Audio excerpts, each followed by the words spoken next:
कृष्णा। सभी भक्तों का स्वागत है आज की भगवत गीता क्लास में। तो हम पहले मंगलाचरण करते हैं।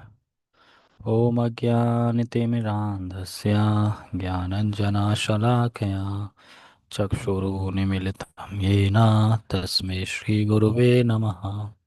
श्रीचैतन्यमनोभीष्टं स्थापितं येन भूतले स्वयंरूपः कदा मह्यं ददाति स्वपदान्तिकम्। वन्देऽहं श्रीगुरो श्रीयुतापदकमलं श्रीगुरून् वैष्णवांश श्रीरूपं साग्रजातं सहगणरघुनाथां वितं तं सजीवं साद्वैतं सावधूतं परिजनसहितं कृष्णचैतन्यदेवं श्रीराधा कृष्णपादान् सहगणललिता श्रीविशाखान्विशांश। हे कृष्ण करुणा सिंधु दीनबंधु जगतपते गोपेश गोपिका कांता राधा कांता तप्त कांचन गौरांगी श्री राधे वृंदावनेश्वरी वृषभानुसुते देवी प्रणमामि हरिप्रिय। वाञ्छाकल्पतरु भश्च कृपा सिन्धुभ्य एव च पतितानां पावनेभ्यो वैष्णवेभ्यो नमो नमः। जय श्री कृष्ण चैतन्य प्रभु नित्यानंद श्री अद्वैत गदाधर श्रीवासादि गौर भक्तवृंद। हरे कृष्णा कृष्णा कृष्णा हरे हरे हरे राम राम राम हरे हरे। रामाय रामभद्राय श्री रामचंद्राय वेदसे रघुनाथाय नाथाय सीताय पते नमः। नमो विष्णुपादाय कृष्णपृष्ठाय भूतले श्रीमते भक्तिवेदांत स्वामिन् इति नामिने। नमस्ते सारस्वते देवे गौरवाणी प्रचारिणे निर्विशेष शून्यवादी पाश्चात्यदेशतारिणे। हरे कृष्णा। तो आप सभी भक्तों का स्वागत है आज की भगवत गीता क्लास में। तो हम भगवत गीता 3.15 को पढ़ेंगे आज, जो कि और क्लियर कर रहा है उस चीज़ों को जो हम अभी तक पढ़ रहे हैं। तो पिछले श्लोक में हमने देखा था, एक चक्र बताया गया था। किस किस को याद है चक्र? हैंड रेज करो ऐसे करके, जिसको याद है कि चक्र क्या था।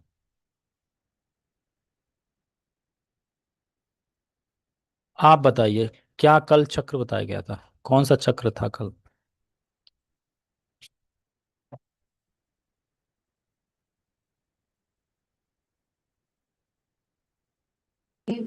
बता। हरे कृष्णा। हरे कृष्णा। बताइए, जल्दी बताइए। हरे कृष्णा। आवाज कम करो। हाँ। अन्न से जीव और अ, अन्न से जीव और भूल गई। भूल गई। लिखा था कॉपी में।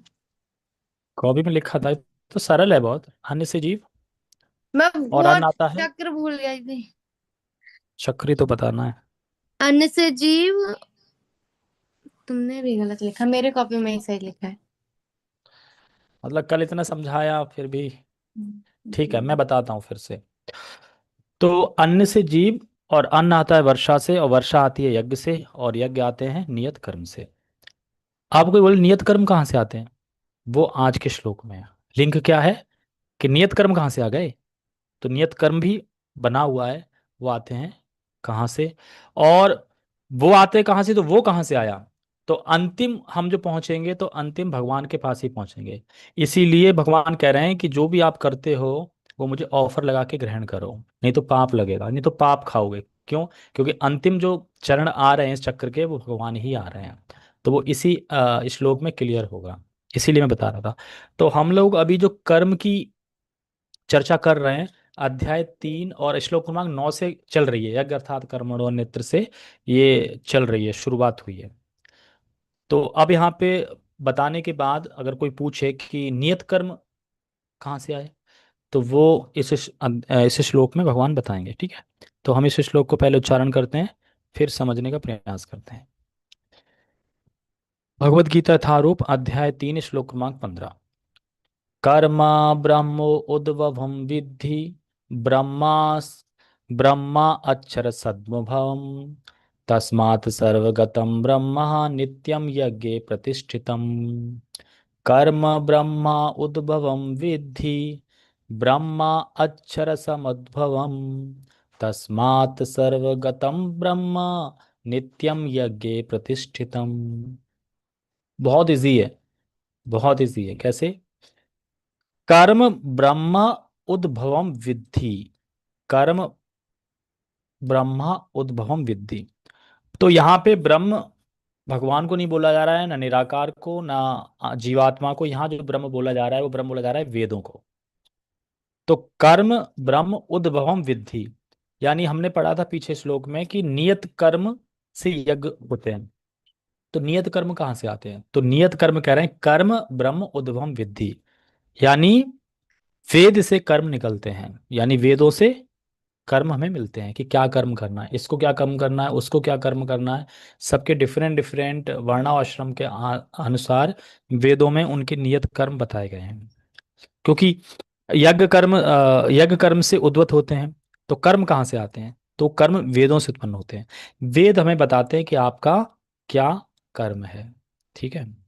दूसरी लाइन में है ब्रह्म अक्षरस अद्भुवम, यानी ब्रह्म अक्षरा समुद्भवम। क्या मतलब है इसका? तो यहाँ पे ब्रह्म कौन है? यहाँ पे ब्रह्म भगवान को बोला गया है। ब्रह्म कौन से ब्रह्म? जो अक्षर है। तो अक्षर जिनका कभी नाश नहीं होता, तो वो कौन है? वो भगवान है, उद्भव। तो कह रहे हैं जो वेद हैं, तो वेद ऐसे नहीं आ गए अपने आप रैंडमली में कहीं से। वेद कहाँ से आए? तो कह रहे हैं वेद उस पुरुष से आए, उस ब्रह्म से आए जो अक्षर है। उससे क्या आया है? वेद आया है। तो दूसरी लाइन में यहां बताया गया है कि वेद कहाँ से आए हैं। तो वेद कहाँ से आए हैं? भगवान से आए हैं। कौन से भगवान, कैसे भगवान? तो वेद बता रहे हैं इसमें कि अगर कोई कहे कि अच्छा, हम कैसे मान लें कि वेद में जो लिखा है वो सही लिखा है, हम कैसे मान लें कि वेद में ये कर्म लिखा है तो आपके लिए यही कर्म लिखा है। अथॉरिटी क्या है? कंफर्मेशन क्या है? क्या अथॉरिटी है कि वेद सही बोल रहे हैं? तो नेक्स्ट लाइन में बोल रहे हैं ब्रह्म अक्षर सद्भवम, यानी जो वेद हैं वो भगवान से आए हैं। अक्षर वो भगवान जिनका कभी नाश नहीं होता। तो वे भगवान विष्णु से आए, ये कह सकते हैं। उनके श्वास से प्रकट हुए। श्वास समझते हैं? सांस, जो हम सांस लेते हैं ना, ऐसे भगवान सांस लेते हैं, तो उस सांस उनकी बोलती हैं, तो उससे वेद प्रकट हुए हैं। तो भगवान विष्णु से आए। तो यानी यज्ञ की जो प्रक्रिया है तो उसमें भगवान भी हैं, यानी हम अगर कोई यज्ञ कर रहे हैं तो उसमें भगवान भी हैं। वो आगे लाइन में यही बोल रहे हैं तस्मात् सर्वगतम ब्रह्म। क्या मतलब है? तस्मात् सर्वगतम। तस्मात् सर्वगतम का मतलब है कि भगवान सब जगह हैं, या भगवान सर्वव्यापी हैं। तो भगवान सर्वव्यापी हैं और नित्यम यज्ञ प्रतिष्ठितम, और वह नित्य ही यज्ञ में प्रतिष्ठित होते हैं। यानी जहां भी कोई यज्ञ हो रहा है, जो भी कोई यज्ञ कर रहा है, तो उसमें भगवान भी होते हैं। श्लोक समझ में आया आप लोगों को? श्लोक समझ में आया आप लोगों को? किसी को नहीं समझ में आया? सिंपल है। बात यहाँ पे खत्म हुई थी पिछले श्लोक में कि जो यज्ञ हैं वो हमारे नियत कर्म से होते हैं। तो नियत कर्म कहाँ से आए? वेदों से। वेद कहाँ से आए? भगवान से। तो कह रहे हैं कि भगवान तो सर्वव्यापी हैं, हर जगह हैं, तो इसी प्रकार से भगवान यज्ञ में भी हैं। मतलब जब आप यज्ञ करते हैं तो भगवान यज्ञ में भी होते हैं, यज्ञ में भी प्रतिष्ठित हैं। इतनी बात बोली जा रही है। ठीक है। तो ये इसमें बता रहे हैं कि इसमें जो वेद आता है वो अक्षर ब्रह्म। अक्षर ब्रह्म मतलब भगवान से। क्योंकि जो पहले वाले ब्रह्म है वो वेद है, तो वो भी भगवान है। शब्द ब्रह्म है वो, मतलब कि बोलने वाले भगवान है। और यहाँ पे जो अक्षर है जिनका कभी नाश नहीं होता वो भगवान है। तो यहाँ पे हमें समझना होगा कि यहाँ पे जो पॉइंट आए हैं या जो चक्र आए हैं वो 7 चक्र आए हैं। ठीक है। अब टोटल कितने? पहले कल 4 चक्र थे। जो चक्र का जो बताया था वो कल 4 चीजें थी, आज 7 चीजें हो गई। तो सुन लीजिए कौन कौन सी है। सबसे पहले शरीर, यानी हमारा शरीर। शरीर किससे आता है? शरीर आता है अन्न से। ठीक है। तो शरीर का कारण है अन्न, अन्न का कारण है वर्षा, वर्षा का कारण है यज्ञ, और यज्ञ का कारण है कर्म, और कर्म का कारण है वेद, और वेद का कारण है भगवान। तो अंतिम कौन आ गया पॉइंट? भगवान आ गए। इसीलिए भगवान कह रहे हैं कि जो 3:13 में कह रहे हैं कि जो ऑफर करके नहीं खाता और अपनी इंद्र तृप्ति के लिए बना के खाता है वो पाप खाता है। क्योंकि अंतिम पॉइंट भगवान ही है, यानी भगवान से ही इसकी श्रृंखला निकल के आ रही है। इसलिए इसलिए हमें भगवान को विदाउट ऑफर, बिना ऑफर करे कुछ भी नहीं खाना चाहिए। भगवान को ऑफर करके ही खाना चाहिए। कोई भी चीज़ हो, आप कपड़े नहीं लेके आए तो कपड़े भी ऑफर करने चाहिए। मेडिसिन अवॉइड कर सकते हैं, मेडिसिन ऐसी प्रार्थना कर सकते हैं कि भगवान आपकी शक्ति औषधि में, आप चाहें तो मैं ठीक हो जाऊंगा, ऐसा कर सकते हैं। क्योंकि औषधि में अल्कोहल या कुछ होता है ऐसा वैसा, तो ऑफर नहीं करना चाहिए। लेकिन कुछ वक्त कर भी देते हैं ऑफर, क्योंकि वो ज़्यादा ही भाव में होते हैं। लेकिन कपड़े हुए या सामान हुआ, मोबाइल फ़ोन का डब्बा आया, कुछ भी आई, बाइक आई तो बाइक की चाबी रख दो, सब कुछ भगवान को ऑफर करके फिर उसको प्रसाद रूप में उसको यूज़ करना चाहिए। जो खाने वाली चीज़ नहीं है उसको यूज़ करना है, और जो खाने वाली चीज़ है वो आप प्रसाद के रूप में पा लेना है। तो यही यहाँ पे कह रहे हैं, कर्म ब्रह्म उद्भवम विद्धि। यानी कर्म वेद से आते हैं, और कर्म का कारण वेद है। और जो अक्षर ब्रह्म है उनसे वेद आए हैं, यानी उनके श्वास से। श्वास से मतलब कि भगवान के श्वास से ही वेद प्रकट हो जाते हैं। ऐसा नहीं है कि भगवान हमारी तरह हैं। भगवान की अचिंत्य शक्तियां हैं। भगवान आंखों से खा सकते हैं, मतलब अपनी कोई भी कार्य किसी भी इंद्रिय से कर सकते हैं। जैसे हम आंख देखने का कार्य सिर्फ आंख की इंद्रिय से कर सकते हैं, खाने का कार्य सिर्फ मुंह से ही कर सकते हैं। भगवान पैर से खा सकते हैं, भगवान आंख से खा सकते हैं, भगवान आंख से ही गर्भाधारण करवा सकते हैं। जैसे प्रकृति को चक्षु से, मतलब कि जब देखा प्रकृति को तो सभी जीवों को उसमें डाल दिया प्रकृति में। तो भगवान कैसे भी गर्भाधान कर सकते हैं, भगवान देख सकते हैं, आंखों से सब कुछ कर सकते हैं। इसीलिए हम जब भगवान के मंदिर जाते हैं और दर्शन करते हैं तो हमें सोचना चाहिए कि हम देख रहे हैं या ना देख रहे हैं पता नहीं, लेकिन भगवान हमें अवश्य देख रहे हैं। ये चीज आपको पता होनी चाहिए कि भगवान मुझे देख रहे हैं। एक एक भक्त थे, और भक्त क्या थे, हाँ एक भक्त थे। वो बांके बिहारी का दर्शन करने जाते थे, सब लोगों ने पता होगा पहले से ही। तो अंधे थे वो, अंधे थे फिर भी दर्शन करने जाते थे। जाते थे, आ जाते थे, जाते थे दर्शन करके आ जाते। तो एक बार पूछा कि आप क्यों दर्शन करना, आपको दिखते तो है नहीं भगवान, क्या फायदा। तो कह रहे भगवान नहीं दिखते, भगवान को मैं नहीं देख सकता, पर भगवान थोड़ी अंधे हैं, भगवान हमें तो देख सकते हैं कि मैं आया और मेरा भक्त हाजिरी लगा के, मतलब कि मुझे मेरे दर्शन करके चला गया। तो बहुत सारी मैंने मैंने स्टोरी है कि भगवान देखते हैं। और एक स्टोरी तो सूरदास की आती है कि सूरदास जो थे वो अंधे थे, और वो जब भगवान को दर्शन करने जाते थे तो बता देते थे आज भगवान ने क्या पहना है। और पुजारी सोचता है कि यार ये अंधा होके कैसे बता देता क्या पहना है, वही पहना है, पूरा हाव भाव बता देता था। तो अब जब भी आता बता देता, ओह आज तो भगवान ने, आज तो मेरे प्रियतम ने ये पहना है। तो वो पुजारी बड़ा अफसोस में आ जाता है, वो के बढ़िया पहनाता हूँ, ये बता देता, हंसता है आके कि आज ये पहना आज वो पहना है। कह रहा है इसका टेस्ट लेना पड़ेगा। अब एक दिन उसका रोज समय था सूरदास जी आने का भगवान के दर्शन। तो एक दिन क्या किया, पुजारी ने कुछ पहनाया ही नहीं। कह रहा पहनाता ही नहीं हो कुछ, आने दो देखने दो। और और जैसे ही सूरदास आते हैं हंसते हैं खिलखिला के, अरे आज तो हमारे ठाकुर जी नंगू पंगू हैं, आज तो हमारे ठाकुर जी नंगू पंगू, कुछ पहना ही नहीं। वो पुजारी कहता है ये भी पता चल गया कुछ पहनाया नहीं आज। तो कहने का मतलब ये है कि हृदय से, जो आंखें चक्षु है ना, उससे देखते थे वो, फील करते थे। तो हमारी मटेरियल आंखें नहीं देख पाती भगवान को, क्योंकि उनकी आंखें नहीं थी तब भी देख रहे थे भगवान को। तो जरूर नहीं कि ये आंखें से हम देख पाएंगे, इस आंखें से तो हम ऐसे ही देखते हैं। तो भगवान का रियल दर्शन तो हृदय से होता है और कानों से होता है। ये चीज़ हमें होनी चाहिए मालूम। तो इसीलिए यहाँ पे बता रहे हैं भगवान कि भाई ऑफर करो मुझे, मेरे लिए यज्ञ करो तो सुखी रहोगे, संपन्न रहोगे, क्योंकि सब कुछ भगवान ने ही व्यवस्था करी है, सब कुछ भगवान से ही आया है। तो इसीलिए कह रहे हैं यहाँ पे कि यज्ञ करने के द्वारा व्यक्ति फिर भगवान का संपर्क पाता है, क्योंकि यज्ञ में भगवान है। यानी भगवान को यज्ञ बहुत प्रिय है, तभी तो पूरा प्रोसेस दे रहे हैं ना, यहाँ से यह यहाँ से यज्ञ करो। सारी सुविधा दे दी है मैंने, मटेरियल चीजें दे दी है, सब कुछ दे दिया है। अब आप जाके यज्ञ करो, यज्ञ मतलब कर्म करो मेरे लिए, मतलब जो वेदों में बताया गया है वो। तो इसीलिए यहाँ पे कहते हैं कर्म, और कर्म आए वेद से और वेद आए भगवान से। तो यहाँ पे जो भी यज्ञ होता है वहाँ भगवान है। चाहे वो हरिनाम संकीर्तन यज्ञ हो, चाहे वो किसी भी प्रकार का यज्ञ हो, पर जहाँ भी यज्ञ होता है वहाँ भगवान हैं।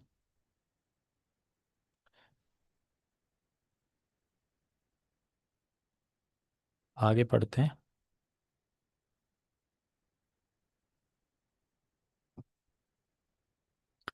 अनुवाद।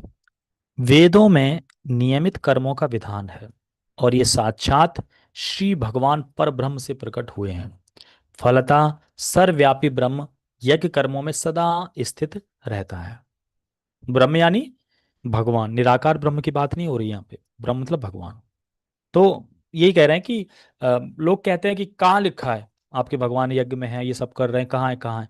तो उन्हें बताओ, यहाँ लिखा है कि भगवान खुद कह रहे हैं कि मैं सर्वव्यापी हूँ, और यज्ञ कर्मों में मैं सदा स्थित रहता हूँ। यानी जहाँ भी हरिनाम संकीर्तन यज्ञ होता है, वहाँ भगवान रहते हैं। क्योंकि एक बार नारद बोलते हैं, भगवान आप कहाँ रहते हो? तो भगवान कहते हैं, मैं वैकुंठ में मिलूंगा कि नहीं मिलूंगा कोई गारंटी नहीं है, मैं मंदिर में मिलूंगा नहीं कि मिलूंगा कोई गारंटी नहीं है, लेकिन जहाँ मेरे भक्त मेरा गुणगान करते हैं, मेरा कीर्तन करते हैं, मेरा नाम लेते हैं, वहाँ मैं अवश्य होता हूँ। तो जो भी जहाँ भी यज्ञ होता है, वहाँ भगवान उपस्थित होते हैं। ये चीज़ हमें समझनी चाहिए।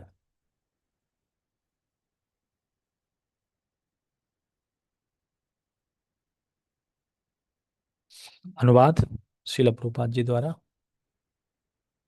इस श्लोक में यज्ञार्थ कर्म, अर्थात कृष्ण को प्रसन्न करने के लिए कर्म की आवश्यकता को भली भांति विवेचित किया गया है। यदि हमें यज्ञ पुरुष विष्णु के परितोष के लिए कर्म करने हैं, तो हमें ब्रह्म या दिव्य वेदों से कर्म की दिशा प्राप्त करनी होगी। यानी तो हम ये नहीं कह सकते कि कर्म ही पूजा है, या कर्म ही धर्म है, या फिर अच्छा रहना, अच्छा खाना पीना, बस यही धर्म है, यही कर्म है। हम ये नहीं कह सकते, क्योंकि इसमें सीधे से बता रहे हैं कि यज्ञ पुरुष विष्णु के परितोष के लिए कर्म करने हैं, तो हमें ब्रह्म या दिव्य वेदों से कर्म की दिशा प्राप्त करनी। दिशा समझते हैं ना, कि हमें कोई दिशा बता सके कि आपको कैसे रहना चाहिए, कैसे क्या करना चाहिए, तो वो दिशा वेद हमें बताते हैं कि आपको कैसे कर्म करना है। जैसे किसी ने फोन लिया, खरीद के लाया बढ़िया नया डब्बे में, और आया, अब पटक दिया इसको, 2 बार टूट गया, और फिर जाता है आईफोन की कंपनी में। आप लोग झूठ बोलते हैं, आईफोन लेके इतने महंगे महंगे फोन दे रहे हो, पैसे कमा रहे हो, तो टूट गया। कह रहा टूट गया? कह रहा जमीन पे मारा था क्या? हाँ जमीन पे मारा था। तो कह रहा जमीन पे मारना मारना नहीं होता ना। कह रहे क्यों, आईफोन मेरा, मैं कुछ भी करूँ, ये टूट कैसे गया, पैसा दो वापस। वो कहता भाई इसके साथ में ना एक मैनुअल गाइड, मैनुअल दी जाती है, जिसमें लिखा होता है इसको यूज कैसे करना होता है। तो ऐसे ही हमें यहाँ आके कैसे रहना है, क्या करना है, क्या नहीं करना है, ये सारा मैनुअल वेद हैं जो हमें बताते हैं कि किस तरीके से कर्म करना है। कोई ट्रक के पीछे लिख ले कर्म ही पूजा है और चप्पल टांग दे वहीं पे, वो कोई वेद नहीं बताते। ठीक है, तो समझना चाहिए कि वेद बताते क्या है, उसके अकॉर्डिंगली फिर हमें चलना चाहिए। अतः सारे वेद कर्म, कर्मादेशों की संहिताएं हैं। यानी क्या कर्म करना है, ये वेद हमें वेद में बताया गया है, वेद हमें बताता है कि हमें क्या करना है। वेदों के निर्देश के बिना किया गया कोई भी कर्म विकर्म या अवैध अथवा पाप पूर्ण कर्म कहलाता है। ये तो इजी है। मतलब कर्म क्या है, जो वेदों में है, और विकर्म क्या है, जो वेदों के विरुद्ध है, और अकर्म क्या है, जो भगवान के लिए है। समझ में आई लाइन? मुझे डाउट हो जाता है कि लोग सुन रहे हैं कि नहीं सुन रहे हैं। किससे पूछूं? हाँ इनसे पूछता हूँ, कभी कभी लोग पकड़े जाते हैं, कभी कभी। बताइए, क्या बताया मैंने? हरे कृष्णा। हरे कृष्णा, बताइए। हम प्रसाद में पा रहे हैं। अरे ये थोड़ी पूछा मैंने। नहीं मैंने पूछा तो पूछा, यही पर जीता में होता है मान लीजिए। तो आप मतलब ज्वाइन हो, प्रसाद तो मुंह से पा रहे हो ना, कानों से कथा सुनी जाती है ना, तो कथा सुन नहीं रहे हो? नहीं कथा सुंदर है। तो पर कैसे मोह सुन तो रहे हो कि मैं क्या बोल रहा हूँ? है? झूठा मोह है ना। झूठा मुंह है? हम्म। अरे भाई मैं प्रोफाइल ऑन करने के लिए बोल रहा हूँ, मैं बोल रहा हूँ क्या बताया मैंने वो बताओ। एक बार और बता दो मुझे बस। ये मैंने हाईलाइट कर रखा है, क्या मतलब है इसका, यही बताया मैंने अभी। इसमें बताते हैं, बता रहे हैं।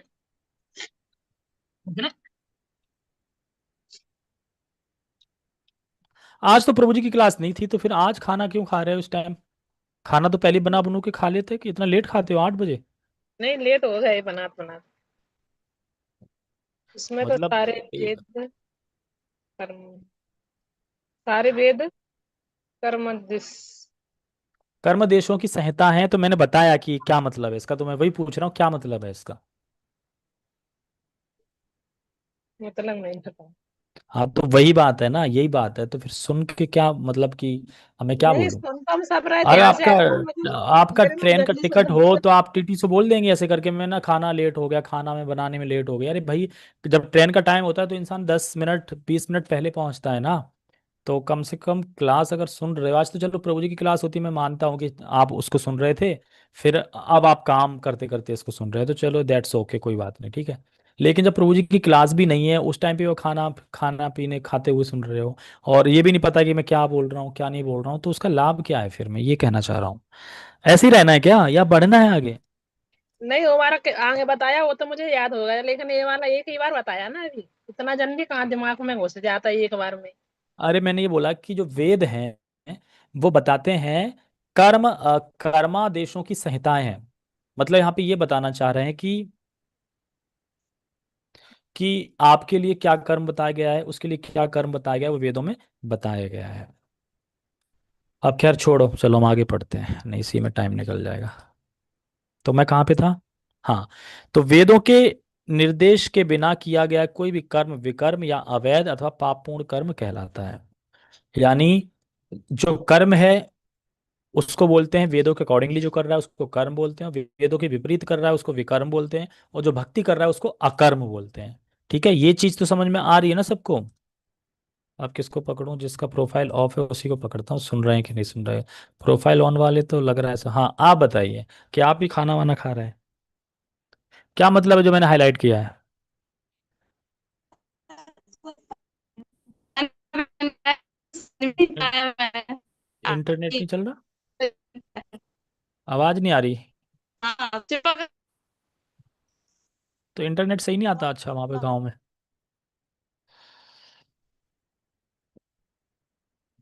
ठीक है, शिवदयाल प्रभु से पूछता हूँ, कोई नहीं, आप बता दो। आप सुन रहे हो? जो हाईलाइट किया है, इसका मतलब क्या है?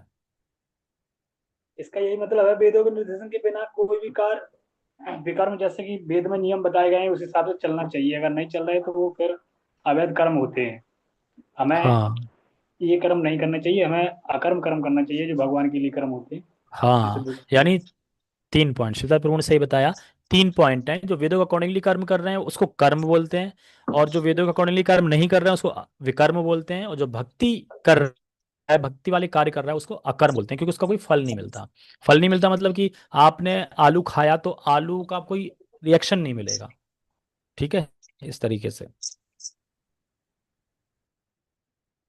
ठीक है, हम आगे पढ़ते हैं। अतः कर्म फल से बचने के लिए सदैव वेदों से निर्देश प्राप्त करना चाहिए। जिस प्रकार सामान्य जीवन में राज्य के निर्देशन के अंतर्गत कार्य करना होता है, उसी प्रकार भगवान के परम राज्य के निर्देशन में कार्य करना चाहिए। वेदों में ऐसे निर्देश भगवान के श्वास से प्रत्यक्ष प्रकट होते हैं। तो कह रहे हैं ना, जो वेद जो आए हैं कहाँ से आए? भगवान के श्वास से प्रकट हुए हैं। तो भगवान के श्वास से प्रकट होते हैं। अब कोई बोले हाँ, मैंने भी सांस ली, हमारे श्वास से तो प्रकट हुआ नहीं, कुछ भी नहीं, धुआं भी नहीं निकला, आप कैसे कह रहे हैं भगवान से प्रकट होते हैं? गलत है ये। तो इसीलिए हम में और भगवान में अंतर है, डिफरेंस समझना चाहिए। भगवान है, उनकी अचिंत्य शक्तियां हैं। वो सांस लेंगे तो उससे भी बोल सकते हैं, सांसों से भी बोल सकते हैं, सांसों से पूरा वर्णमाला निकल सकता है। हमारे उससे नहीं निकलेगा वर्णमाला, हमारे उससे तो खर्राटे जरूर निकलेंगे। तो तर्क से आप कभी नहीं समझ सकते भगवान को, तर्क से आप वेदों को नहीं समझ सकते। जैसे वेदम बोला गया है कि गौ का गोबर पवित्र है, अब बोले हैं ऐसे कैसे, हम तो नहीं मानते। हाँ, ऐसे कैसे? गोबर तो गोबर है, मल है वो तो, ऐसे कैसे पवित्र हो गया? है, ऐसे तो ब्राह्मण का भी मल होता है, वो भी पवित्र है। नहीं, अगर वेद ने बोल दिया कि गौ का गाय माता का गोबर पवित्र है तो पवित्र ही है। हम उसमें अब तर्क नहीं कर सकते, ये चीज समझनी है। तो तर्क वर्क नहीं करना है। जैसे कि खोपड़ी, जानवर की खोपड़ी, अब वो तो दिव्य है, शंख बनता है तो वो तो अल्टर में उसे बजाया जाता है, और मनुष्य की खोपड़ी लगा दो तो वो तो अशुद्ध है वो, क्योंकि वेद बोल रहा है कि वो शुद्ध है तो वो वहां शुद्ध है। तो इस चीज से हम समझ सकते हैं कि वेद जो है भगवान से आए हैं, भगवान की अचिंत शक्तियां हैं भगवान की, तो स्वास्थ्य से प्रकट होते हैं उनके। और श्लोक भी कोट कर रहे हैं शिला प्रभुपाद जी की ऐसा नहीं है जितने भी चार वेद हैं वो कैसे आए। कहा गया है अस्य महतो भूतस्य निश्वसितम एतद यद ऋग्वेदो यजुर्वेदः सामवेदो अथर्वांगिरस। चारों यानी चारों वेद ऋग्वेद यजुर्वेद सामवेद तथा अथर्ववेद भगवान के श्वास से उद्भूत हैं। बृहदारण्य उपनिषद 4511 में ये बताया गया है। मतलब कोई कहे कि हम वेदों को नहीं मानते, या फिर कोई बोलता हम वेदों को मानते इसको नहीं मानते, तो वेद कहाँ से आए? तो वही बता रहे हैं कि वेद भगवान से आए हैं। ये बृहन का उपनिषद से इसका पुष्टि होती है। अब एक बात कोई बोले कि भगवान के हम अंश हैं, जीव हैं, उनके पुत्र हैं, तो भगवान को इतना सब करने की क्या जरूरत है कि यज्ञ करो आके फिर ये करो, सीधा दे देना सब कुछ, जो फल देना है ना सीधा दे दें। क्यों यज्ञ वगैरह करवा रहे हैं? क्यों करवा रहे हैं यज्ञ? क्योंकि यज्ञ के द्वारा हम शुद्ध होंगे, और शुद्ध होके हम भगवान के पास जा सकते हैं। तो भगवान इतने करुणामय में मौका देते हैं कि भाई जाओ, मैंने सारी चीजें व्यवस्था कर दी है, पृथ्वी जल अग्नि वायु सब दे दिया है, अब आप यज्ञ करो और यज्ञ करके शुद्ध हो। और जब शुद्ध कर्म हो जाएंगे तो आप समझ जाएंगे कि जीवन का लक्ष्य क्या है। जीवन का लक्ष्य क्या है तो फिर क्लियर हो जाएगा लक्ष्य, तो फिर परम धाम की प्राप्ति करोगे। क्योंकि हमारा स्वभाव है खाने का, हम तो खाते हैं, जगते हैं तो खाते हैं, नहीं तो सोते हैं। अब अगर भगवान सब सारी सुविधा दे देंगे कि खेती भी ना करनी पड़े, आपको सब कुछ उगा उगा मिल जाए, तो आप फिर तो खाते रहोगे सोते रहोगे, खाते रहोगे सोते रहोगे, पुरुषार्थ कैसे करोगे? तो इसीलिए भगवान ने एक यज्ञ की प्रोसेस दी है कि यज्ञ करके तुम शुद्ध होगे, नहीं तो हम शुद्ध नहीं होंगे। इसीलिए प्रोसेस दिए जाते हैं।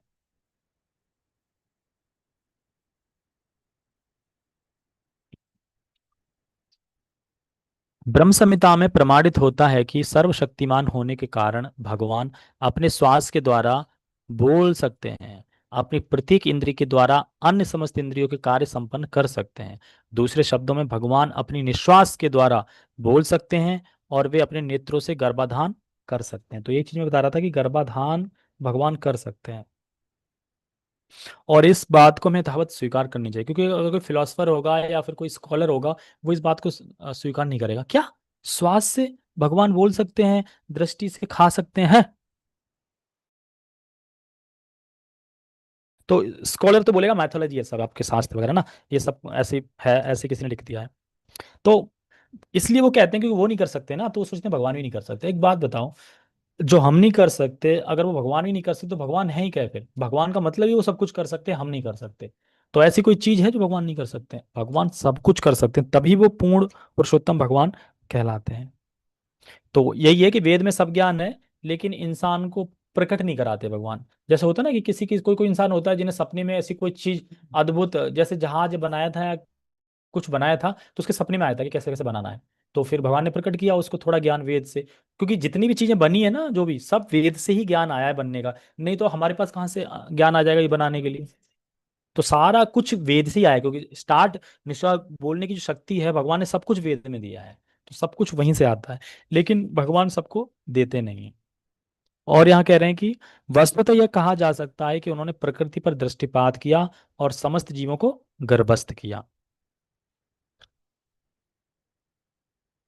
इस तरह प्रकृति के गर्भ में बद्ध जीवों को प्रविष्ट करके करने के पश्चात उन्होंने उन्हें वैदिक ज्ञान के रूप में आदेश दिया, जिससे वे भगवत धाम वापस जा सकें। तो हम सब लोग भगवान महाविष्णु के गर्भ में सोए हुए थे ऐसे करके सुप्त अवस्था में, तो भगवान ने जगाया क्यों? जाओ नीचे, यज्ञ करो, कर्म करो, सोते रहने देते तो। हम सो रहे हैं, हम खुद से जग सकते हैं? यहाँ की नींद में नहीं जग पाते, अलार्म लगानी पड़ती है, चलो जा लेट तक तो जग ही जाओगे अपने आप। लेकिन वो तो सुप्त अवस्था में, मतलब बिल्कुल बेहोश होता है ना वैसे। तो भगवान ने क्यों जगाया? तो भगवान क्योंकि हमारे पिता इतने करुणामय हैं, वो चाहते हैं कि जीव मेरे पास आ जाए, इसलिए जगह बोलते चलो पुरुषार्थ करो, ये यज्ञ करो वो यज्ञ करो, तभी तो हृदय शुद्ध होगा।